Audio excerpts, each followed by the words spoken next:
watching EDFL Web TV from the Sporting Globe, 690 Mount Alexander Road in Moonee Ponds. Let's jump right into match breakdown. Thanks to Red Onion, Adam and I are going to discuss the highlights of Glenroy versus Tullamarine in Essendon Ford Division 1.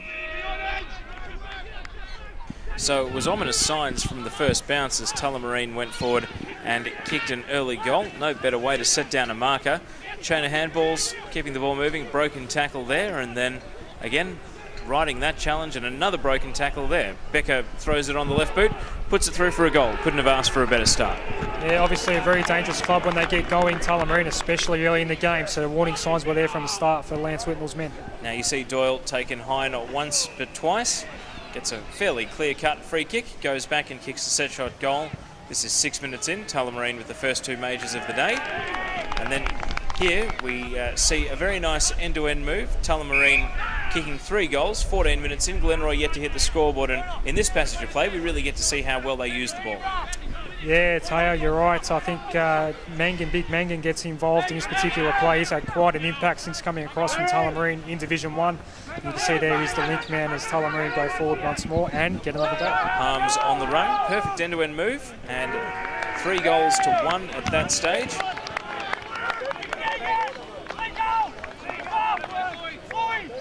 Now we see here Tullamarine trying to bring the ball out of defence. Bit of a hospital pass, selling a teammate into trouble. And so Glenroy, just a bit of hustle, and they get a free kick eventually. And caught cold here, the Tullamarine defence, because they take the free kick to advantage and Kite's out on the lead. We know that he's a very good shot for goal. Yeah, and also very good on the lead. When he gets going, you can have a really big day, Aaron Kite, and have a big impact on the game. So good to see him on the board early. 3 goals to 1 at that point, 17 minutes into the quarter, so a lowish scoring start. And now we see here Harms again, just presenting, getting free from his man at half forward. Turns around, kicks it long. The Glenroy defence, well, they'd love this one back because they don't read it particularly well in the air. And it's an easy goal for John Kent at the fall of the ball. There's a lot of talent in this Tullamarine lineup, as you saw there, Teo, and will damage you if you make mistakes like that. So we move on to the second quarter, and just 2 minutes in here, Doyle passing to Chevello, who called for it on the lead. And he just had a metre on his man, goes back and kicks a set-shot goal. So it's 5 goals to 1 at this point, and Tullamarine starting to build a bit of a lead. And coming up now is the real highlight of the day. Sean Doyle can do the miraculous, and as we see here, deep in the forward pocket, ball comes in, reads it best off hands, roves it right next to the boundary line, and kicks a goal on the impossible angle. Pretty sure I saw G. Ablett do that once down at Simmons Stadium, Taylor, a couple of times in fact, and yeah, that was Ablett-esque. That was an absolute ripper from Sean Doyle there. So Glenroy really needed a lift at this point to get themselves back into the match. Anderson here presents to take a mark, and he converts the set-shot goal with a minimum of fuss. So at this point of the game, it's Tullamarine 6-6-42 to Glenroy 2-2-14, already with a decent arm's length lead. And now we're going to document a few attempts from Glenroy to get on the scoreboard that didn't pay off. That was a fairly blatant push out on Laurie from Morrison, so clear-cut free kick. Then we see a couple of set shots here. Kite on this occasion turning around but unable to kick the goal. So this one slid across the face for a point. And then as part of this little spell where they were very much on top but unable to convert again, ball's down in attack and they try and hustle it forward, but the set shot wouldn't come off. And as we've seen often in Division 1 games, Adam, poor kicking really, you need to convert your chances because teams get run-ons, and if you don't make the most of them, you pay for it later. Especially against Tulla at Tulla, Teo, you've got to take those opportunities because you're not going to get them all day. And here's Trav Julik, he does get one there. He did go in and kick a goal, and at that stage it was 7-6-48 Tullamarine to 3-4-22 Glenroy. They were still well clear. Ball comes out on the wing here. Edmonds kicks it to Ronaldson, and he gets up, takes a juggling mark, and at last, after those misses, they were starting to convert their chances. Which is exactly what they had to do, Teo, and keeping themselves in the game, obviously, against quality opposition. Now, this was possibly the most important passage of the first half, and it was one of the last, right before the siren. 29 minutes in, Glenroy going forward. They kicked a goal here. They could have got it back to 14 points at the long break. Instead, sorry, not 14 points, even 8 points. Instead, it's a 12-point swing because Tullamarine go end-to-end. Harms, Simmons, Mangan, Doyle, and then Becker with the finish. So a number of their key players getting involved, and even with that kick going into a smother, Doyle roves it best. gets it off to Becker, and that left foot is a good one. It's a huge swing right on half-time. Yeah, love the Doc's work there, good work there. It's in the first half. So in the third quarter, we have a goal within the first 35 seconds. So even though Tullamarine got the late one, Glenroy came out of the sheds the better. High snap here from Cox, and Ronaldson underneath that hospital ball, but able to hold his ground and go back and kick an easy goal from the square. So it was back to 14 at this stage, and that's really as close as Glenroy would get during the second half, because Tullamarine would go on to unleash 9 goals in this quarter. Here's the first one, Burns snapping that out of the stoppage, and we see a free kick here for Mangan. He's got his head over the pill, and as you so often see in the AFL, that's now a free kick, and he goes back and converts the set shot for goal.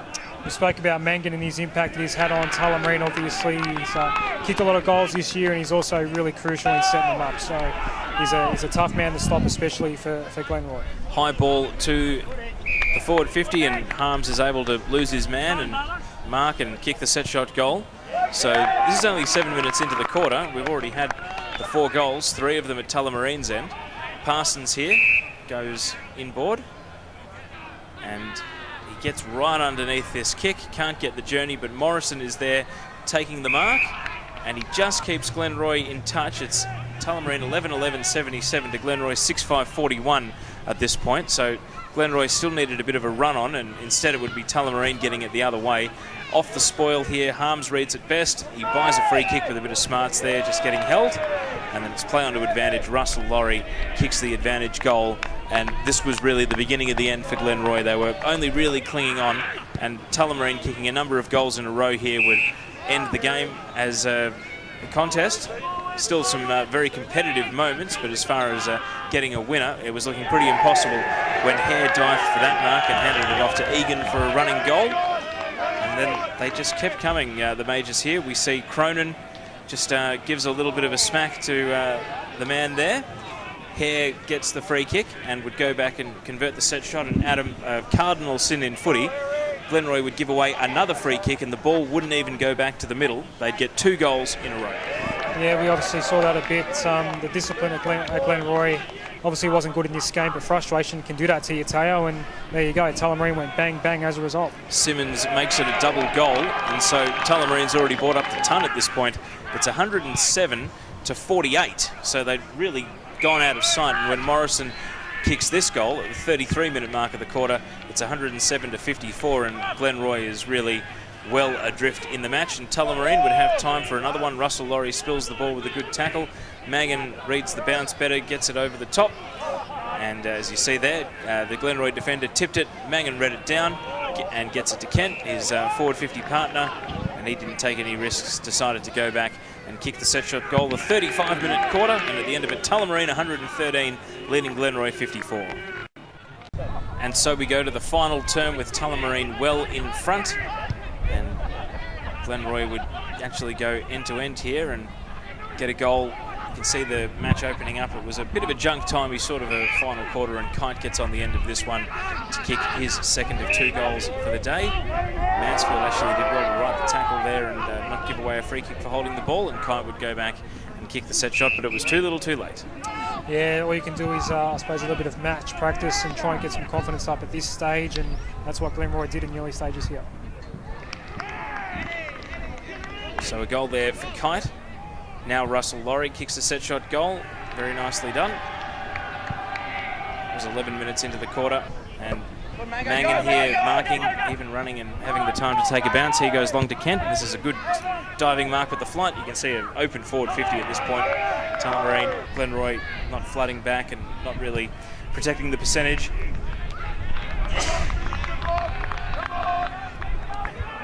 And then here we see Julich going up, unable to take the mark. Tullamarine would sweep in onto the loose ball.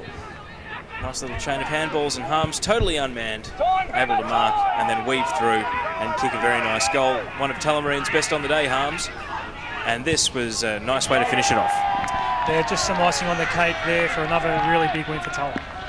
And as we come out of the highlights there, an emphatic win for Tullamarine. Adam, how much damage does this do to Glenroy's hopes of finishing in the top 4? Yeah, obviously a fair bit, Teo. It's obviously not their best performance of the year, and Tullamarine simply did what they had to do and got the win. So The fact that Division 1's obviously so open through the middle of the table at the moment, that's going to hold Glenroy in good stead, but they've got to get it right sooner or later. Just lacking a little bit of consistency at the moment, Glenroy. They've had some good wins in recent weeks, obviously after that poor start, but they'll want to string a few more together come the second half of the year. That's it for all of round 9. To move on to the preview for round 10 on EDFL Web TV, click the links on your screen.